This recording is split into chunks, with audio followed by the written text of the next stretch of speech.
Nah, Bapak Ibu tentunya pasti sudah mendengar terkait dengan keputusan Menteri Pendidikan dan Kebudayaan Riset dan Teknologi Republik Indonesia terkait dengan TUKIN atau tunjangan kinerja yang telah dibahas di dalam peraturan Menteri Kemendikbudristek itu nomor 447 garis miring P tahun 2024 tentang nama jabatan, kelas jabatan, dan pemberian besaran tunjangan kinerja jabatan fungsional dosen di bawah naungan Kementerian Pendidikan, Kebudayaan, dan Riset dan Teknologi. Sebenarnya pertanyaan yang paling mendasar itu adalah apakah dengan dikeluarkannya peraturan tersebut kemudian tunjangan kinerja yang seperti yang tertera di dalam aturan ini akan benar-benar diberlakukan seiring dengan berubahnya atau terpecahnya kementerian yang saat ini terjadi, di mana kalau dulu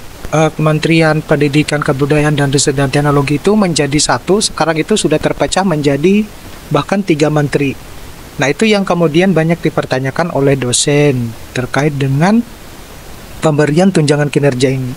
Tetapi mau nggak mau, bahwasanya karena aturan ini sudah dikeluarkan oleh Menteri Pendidikan sebelumnya, maka dan ini juga merupakan hasil dari perjuangan kerja keras dari teman-teman dosen, terutama teman-teman dosen di PNS ya di bawah naungan Kemendikbudristek itu, bahwasanya mereka itu selama ini tidak mendapatkan tunjangan kinerja seperti layaknya teman-teman yang ada di bawah naungan Kementerian Agama.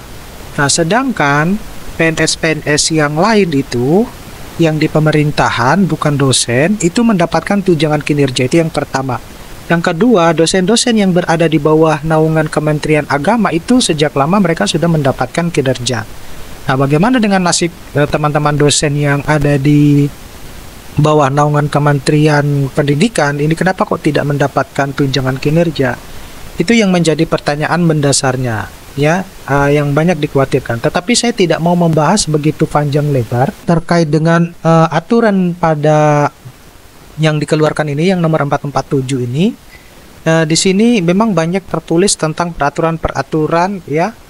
Tetapi yang lebih pokok, inti pokoknya itu adalah kita langsung fokus kepada nilai nominal, karena yang terpenting itu adalah nilai nominal dan yang akan diterima oleh teman-teman dosen ya. Jangan sampai bahwa nilai nominal ini hanya cuma tertera, tetapi kenyataan di lapangan itu tidak sesuai dengan apa yang tertera di sini ya.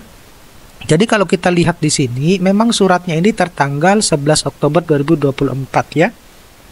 Nah, kita lihat di sini ya, di sini tertulis jelas bahwa berdasarkan jenjang jabatan, kemudian kelas jabatan, besaran tukin yang akan diterima itu sekian ya, sekian rupiah gitu. Jadi kita ambil contoh misalnya asisten ahli dengan kelas jabatan 9, yaitu dia akan mendapatkan kinerja tunjangan ya, itu 5.779.200 rupiah. Nah, apakah tunjangan ini diterima setiap bulannya? Jadi kalau informasi yang saya dapatkan dari teman-teman PNS itu semestinya dapatnya setiap bulan gitu. Kemudian kalau lektor dengan kelas jabatan 11 itu dia akan mendapatkan tunjangan kinerja kurang lebih 8.757.600 rupiah. Kemudian ada lektor kepala dengan kelas jabatan 13 itu 10.936.000. Dan kemudian yang profesor itu dengan kelas jabatan 15 itu 19.280.000 rupiah. Nah, kalau ini benar-benar diterapkan dan teman-teman dosen itu akan mendapatkan tunjangan kinerja ya, seperti yang saya bold ini, maka akan juga mengkhawatirkan bagi dosen-dosen yang ada di bawah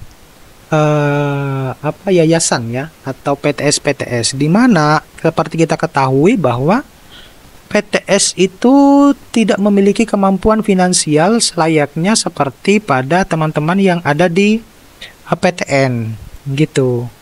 Nah, oleh karena itu, kalau mau menjaga dosen-dosennya yang berkualitas itu biar tidak kemana-mana ya, tidak pergi misalnya, atau mereka akhirnya tidak ikut tes PNS dan lain sebagainya, maka mau nggak mau yayasan itu, PTS-PTS itu juga harus membuat sebuah kebijakan dalam pemberian tunjangan kinerja dosen. Ya, apakah mau menyamai ini? Ya, semestinya selayaknya iya ya, karena meskipun ya di beberapa PTS itu sudah ada yang mengikuti jumlah ya, besaran tunjangan fungsional seperti yang ditetapkan oleh pemerintah, tetapi ternyata masih ada juga universitas-universitas terutama PTS itu khusus untuk tunjangan fungsionalnya itu ternyata tidak sesuai dengan atau jauh di bawah standar yang ditetapkan oleh pemerintah. Nah, khawatirnya PTS-PTS yang semacam ini juga tidak bisa atau tidak mampu memberikan tunjangan kinerja kepada dosen-dosennya yang benar-benar memang dosen-dosennya itu potensial. Nah, ini yang harus dipikirkan oleh bukan hanya semata-mata yayasannya ya, tetapi dosennya juga harus berpikir cermat ini, apakah dia tetap harus bertahan di universitasnya atau pindah nih. Karena kalau pindah kemungkinan besar dia juga akan bisa terselamatkan ya, atau bisa kemungkinan besar dia akan mendapatkan tunjangan kinerja gitu, dibandingkan kalau dia bertahan tanpa status yang jelas, terutama berbicara tentang kebijakan tunjangan kinerja di PTS-PTS ini, maka ini juga akan menjadi bumerang. Jadi banyak kemudian yang memprediksi bahwa dengan menjaring mahasiswa melalui jalur mandiri yang tanpa batas itu, kemudian tiba-tiba muncul tunjangan kinerja ini, mau nggak mau itu, sadar nggak sadar itu sebenarnya mematikan pelan-pelan reputasi kampus swasta gitu. Biar nanti, karena kita tahu bahwa kampus di Indonesia itu kan ribuan gitu ya, bahkan melebihi jumlah kampus yang ada di Cina yang notabene mereka memiliki jumlah penduduk yang paling banyak di dunia gitu. Nah, sedangkan di Indonesia ketika kita buka-bukaan aja bahwa PTN itu seenaknya, semaunya membuka jalur mandiri, membangun jaringan atau menyaring mahasiswa-mahasiswa melalui jalur mandiri tanpa batas. Kemudian bahkan mereka juga membuka universitas-universitas di daerah-daerah yang lain gitu. Nah, ini yang tidak mungkin diperhatikan oleh banyak pemerintah atau pemerintah ya sebelumnya, bahwa kenapa kok dengan begitu bebas PTN itu melakukan hal-hal yang semacam itu.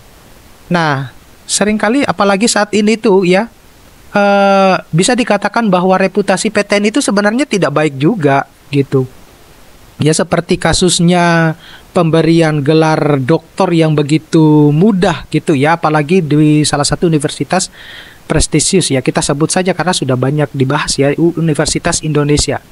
Nah, itu yang banyak disayangkan. Kenapa ketika adanya